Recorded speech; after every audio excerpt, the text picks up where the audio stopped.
আসসালামু আলাইকুম প্রিয় দর্শক, অন্যদের আলোচনায় আপনাদের সবাইকে আমন্ত্রণ জানাচ্ছি। বাংলাদেশের আইন শৃঙ্খলা বাহিনীগুলোর কাছে এখন এক আতঙ্কের নাম পাকিস্তানি তালেবান নামে পরিচিত সশস্ত্র গোষ্ঠী তেহরিকি তালেবান পাকিস্তান বা টিটিপি। টিটিপির আস্তানা চট্টগ্রামের বিমান বাহিনী ঘাঁটি থেকে নিখোঁজ একজন ওয়ারেন্ট অফিসারের সন্ধান পাওয়ার পর থেকে বেরিয়ে আসছে একের পর এক চাঞ্চল্যকর তথ্য। এমন তথ্যের পর বিমান বাহিনীর ভেতরে উগ্রবাদী সংশ্লিষ্টতা খতিয়ে দেখতে গিয়ে শুধু বিমানেই নয়, সেনা, নৌ এবং সবশেষ পুলিশ বাহিনীতেও টিটিপির সাথে জড়িত আছে এমন সন্দেহভাজন সদস্যের খোঁজ পেয়েছে সংশ্লিষ্ট বাহিনীগুলোর গোয়েন্দারা। আর তাতে বাহিনীগুলোতে শুরু হয়েছে শুদ্ধি অভিযান। সংশ্লিষ্ট সূত্রগুলো বলছে বাহিনীগুলোতে টিটিপির সাথে সংশ্লিষ্ট আছেন এমন 40 থেকে 50 জন সন্দেহভাজনের বিরুদ্ধে প্রাথমিকভাবে তদন্ত চলছে। তবে বাহিনীগুলোতে অভিযান চালালেও তেহরিকি তালেবান পাকিস্তান টিটিপির জন্য যেসব বেসামরিক নাগরিক বাংলাদেশ থেকে সদস্য সংগ্রহ করত তারা ধরা ছোঁয়ার বাইরে রয়ে গেছে, আর তাতে বাড়ছে জঙ্গি হামলার আশঙ্কা। সেই কারণে দেশের 8টি বিমানবন্দর সহ প্রায় সবগুলো কি পয়েন্ট ইনস্টলেশন বা কেপিআই স্থাপনার নিরাপত্তা জোরদারে উচ্চ মাত্রার সতর্কতা জারি করা হয়েছে।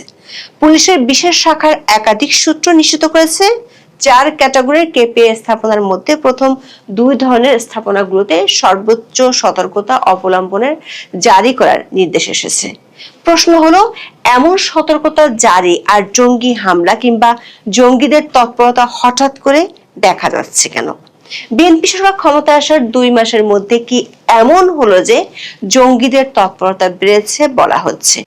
পুলিশ ও একাধিক বাহিনীর গোয়েন্দা সংস্থার কর্মকর্তারা বলছেন দেশের প্রায় সবগুলো বাহিনীতে জঙ্গিদের এমন তৎপরতা হঠাৎ করে বাড়েনি, বরং বিগত অন্তর্বর্তী সরকারকে গত বছরের জুলাই মাসে একটি বিদেশি দেশের রাষ্ট্রদূত বিশেষভাবে সতর্ক করার পরও ইউনূস সরকার কোনো ব্যবস্থা নেয়নি। এখন প্রশ্ন উঠেছে, ইউনূসের উপদেষ্টা পরিষদের যেসব প্রভাবশালী সদস্য এই জঙ্গিদের মদত দিত তাদেরকে কি আইনের আওতায় আনা হবে, নাকি তারা রাঘব বল বলে ধরা ছোঁয়ার বাইরে থেকে যাবেন? বিস্তারিত জানতে চলুন যাওয়া যাক বিশ্লেষণে।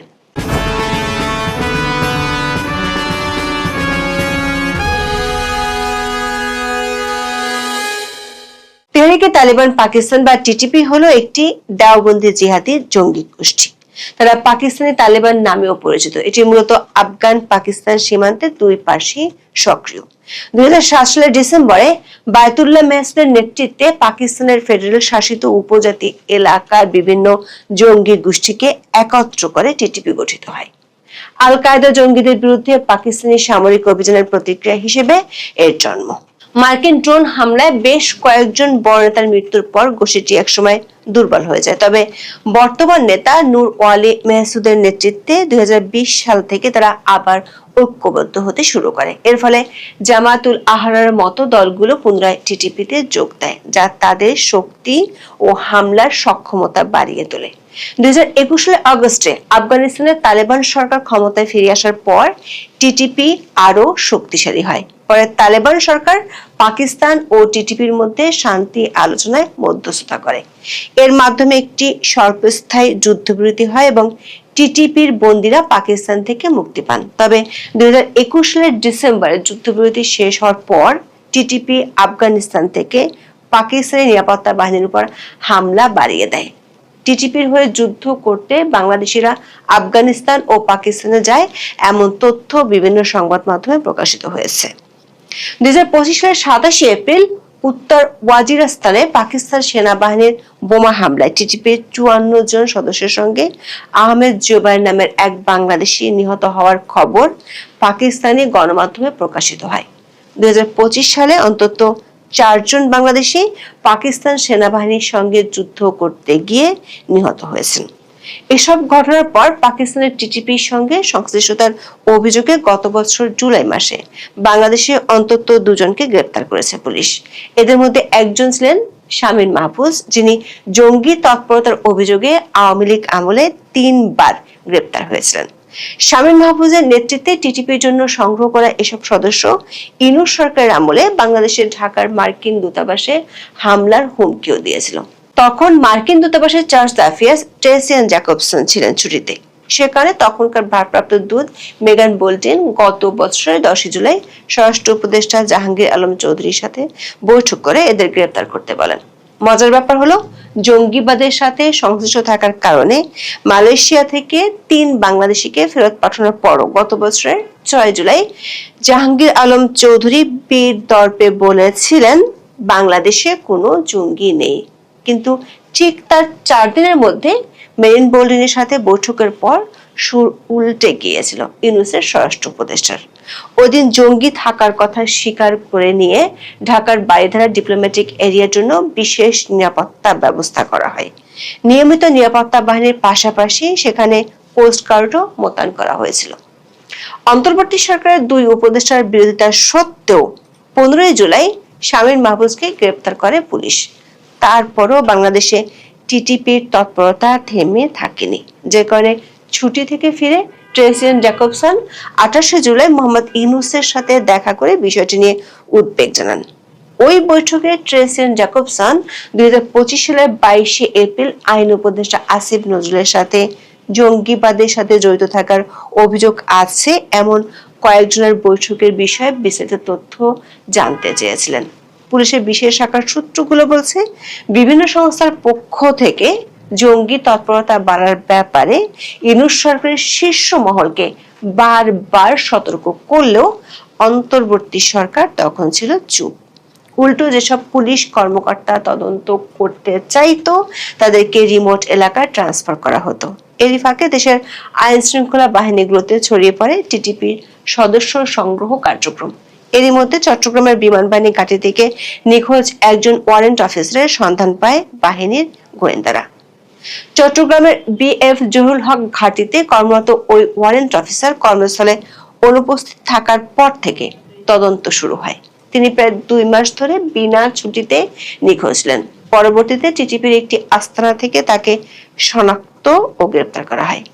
এমন তথ্যের পর বিমান বাহিনীর ভেতরে উগ্রবাদী সংশ্লিষ্টতা খতিয়ে দেখতে শুরু করলে বেরিয়ে আসে একের পর এক চাঞ্চল্যকর তথ্য।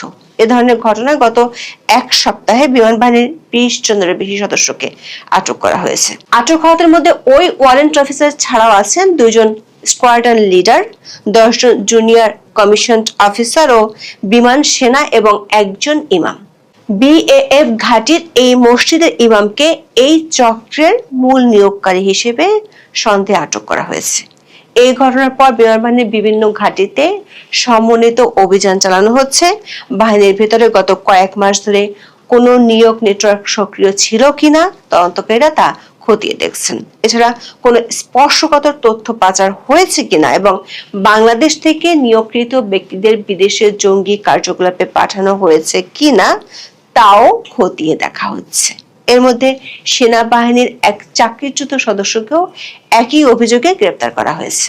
নৌবাহিনীতেও কয়েকজনকে সন্দেহভাজন হিসেবে শনাক্ত করা হয়েছে, যাদের বিরুদ্ধে তদন্ত চলছে। পুলিশের এক কনস্টেবলের বিরুদ্ধেও একই অভিযোগ পেয়েছে। ওই কনস্টেবলকে বাহিনীর পক্ষ থেকে আইসোলেটেড করে রাখা হয়েছে। অভিযুক্ত সেলফোন ফরেনসিক পরীক্ষার মাধ্যমে আরো কোনো পুলিশ সদস্য বা অন্য কেউ এই সশস্ত্র চরমপন্থী সংগঠনের সঙ্গে জড়িয়েছেন কিনা তা খুঁজে দেখা হচ্ছে।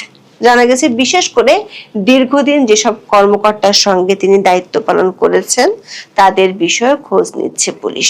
অভিযুক্ত কনস্টেবল সবশেষ পুলিশ সদর দপ্তরের অতিরিক্ত ডিআইজি আহমেদ মহিদের দেহরক্ষী হিসেবে দায়িত্বরত ছিলেন।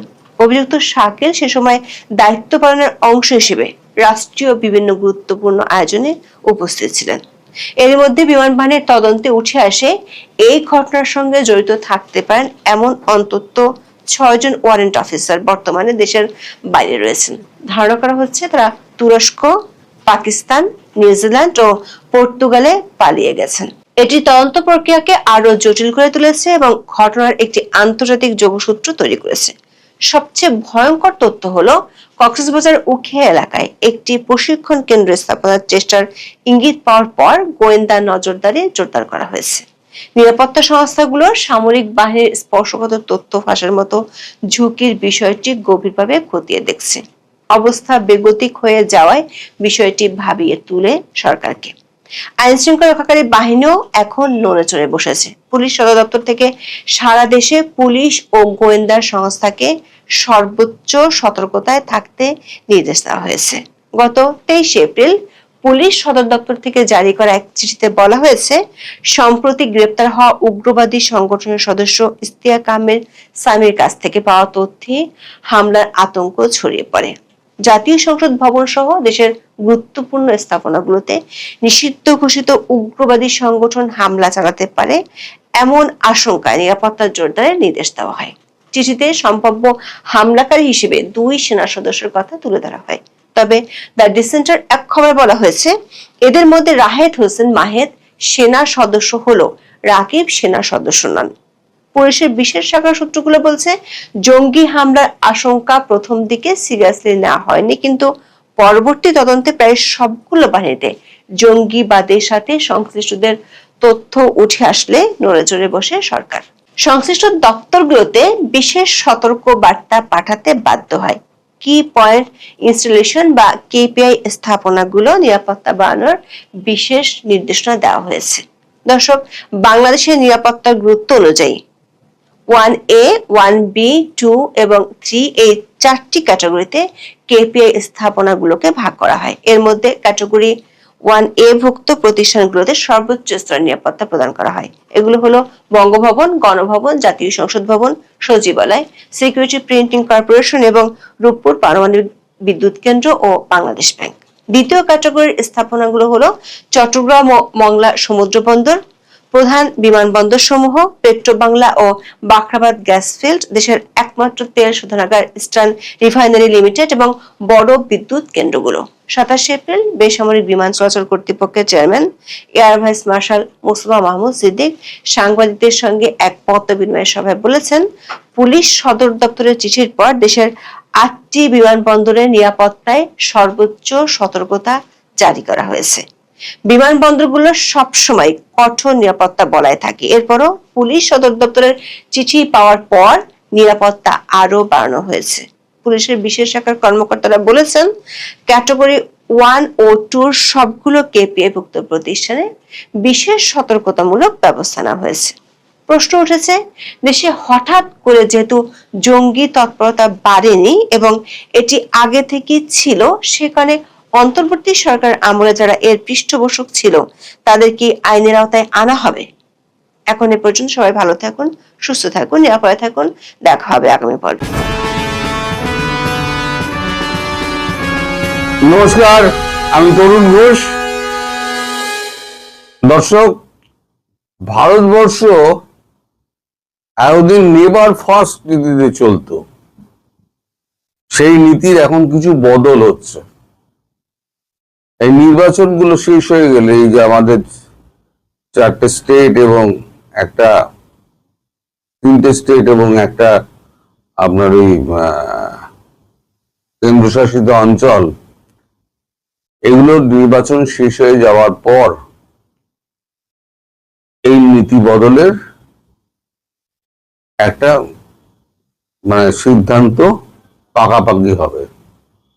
আগে ছিল কি, নেভার ফার্স্ট, যে আমার যে আছে, পড়শি আছে, টাকা আমি প্রথম দেখব। এখন নীতি সামান্য পরিবর্তন করে একটা গুড সামনে বসিয়ে দেওয়া আছে, গুড নেভার ফার্স্ট, মানে ভালো রাষ্ট্র, ভালো পড়শি, সে প্রথম। অর্থাৎ ভালো পড়শি যারা আছে তাদের সঙ্গে সম্পর্ক যেমন পূর্ব ছিল তেমনই থাকবে। পরবর্তীকালে যে নীতিটা পরিবর্তন হচ্ছে, সেখানে যাদের সঙ্গে বনছে না বা ভারতবর্ষের সঙ্গে তাদের কাজে এবং কথায় অনেক অমিল রয়ে যাচ্ছে, তাদেরকে ওই গুড নেভার ফার্স্টের নীতির মধ্যে রাখছে না ভারত। এর মধ্যে কিন্তু অবশ্যম্ভাবী বাংলাদেশ পড়ে যাবে। কারণ আপনারা এক সময় বলেছিলেন, এবং ভারতীয় অনেক গণমাধ্যমে আলোচনা হয়েছিল এটা, এবং রাজনৈতিক নেতাদের মধ্যেও আলোচনা হয়েছিল যে সব ডিম একবার ঝুড়িতে রাখা ঠিক নয়। ভারতবর্ষ 2004-এর শিক্ষা ভুলে গিয়েও বিএনপির ঝুড়িতে কিন্তু ডিম রেখেছিল। আপনারাই সাক্ষী আছেন, আমাদের বেগম জিয়া মারা যাওয়ার পর তারেক জিয়াকে শোক জানাতে জয়শঙ্করজি কোনো দূত না পাঠিয়ে নিজে গেছিলেন, এবং সেই সময়তে প্রধানমন্ত্রী নরেন্দ্র মোদী নিজে টুইট করেছিলেন এবং শোক বার্তা জানিয়েছিলেন, বার্তা পাঠিয়েছিলেন। তার সঙ্গে তাকে ভারতবর্ষে আসার আমন্ত্রণও জানিয়েছিলেন। এমনও ঠিকঠাক হয়েছিল তারেক রহমানের ভারত যাত্রা দিয়েই প্রথম তার বিদেশ সফর শুরু হবে, কিন্তু আলটিমেটলি তার কোনো এখনো পর্যন্ত সিদ্ধান্ত হলো না। আমাদের দেশে খলিলুর রহমান ঘুরে গেছেন কবে? তারপর থেকে ভারতবর্ষকে একটা কথা বলতে বলে দেখেছেন? ভারতবর্ষ কিন্তু বলেনি। দ্বিতীয় হচ্ছে, খলিলুর রহমানকে ডেকে পাঠানো হয়েছিল। খলিলুর রহমান বলেছেন আমি একটু ব্যস্ত আছি, তার মধ্যে ভারত আর চাপাচাপি করেনি, কারণ ইলেকশন রয়েছে, মোদিজিও ব্যস্ত, সমস্ত জায়গায় ঘুরে বেড়াচ্ছেন, অমিত শাহ তো এইখানেই পড়ে রয়েছেন, রাজনাথ সিংহ দৌড়ে দৌড়ে বেড়াচ্ছেন। এখন একা জয়শঙ্করজি সব দিক সামলাতে পারবেন না বলে এখন কেউ কাউকে আর দেখা করার জন্য ডাকছেও না, সময়ও দিচ্ছে না।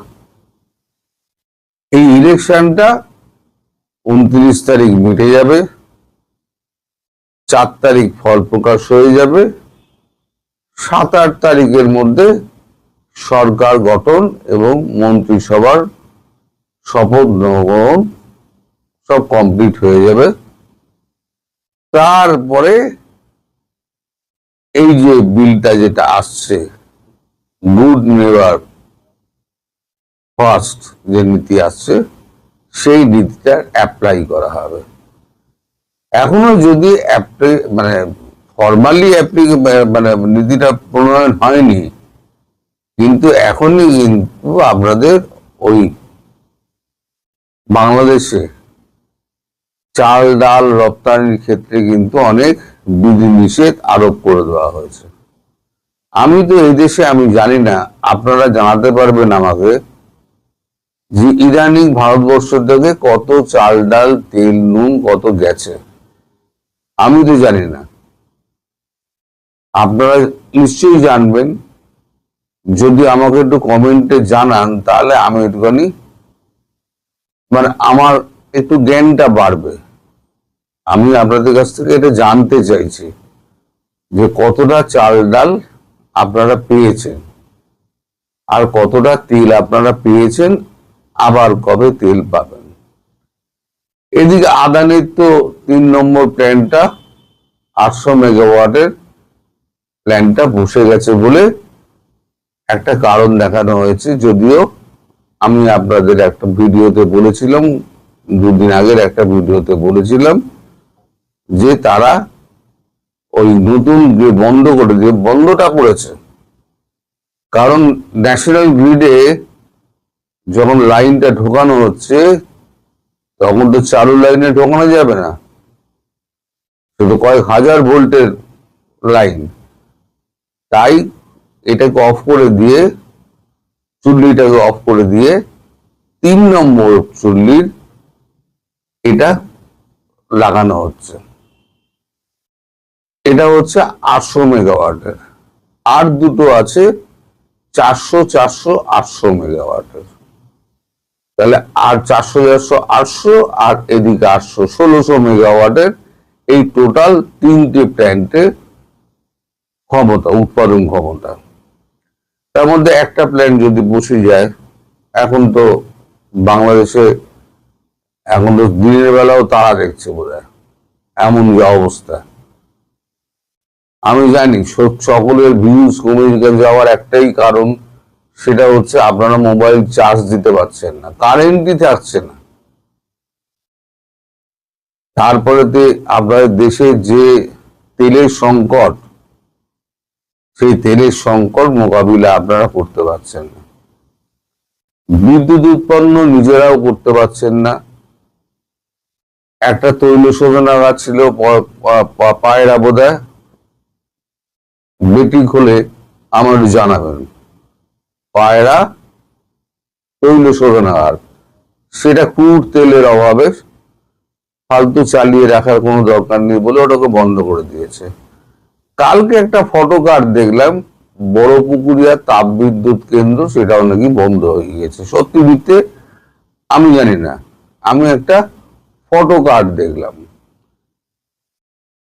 তো এই যে যখন অবস্থা, তখন না আছে খাদ্যপণ্য, না আছে বিদ্যুৎ, না আছে আপনার যানবাহন চলাচলের জন্য পর্যাপ্ত তেল, তাহলে কোন জায়গায় গিয়ে পৌঁছাতে তারেক রহমান?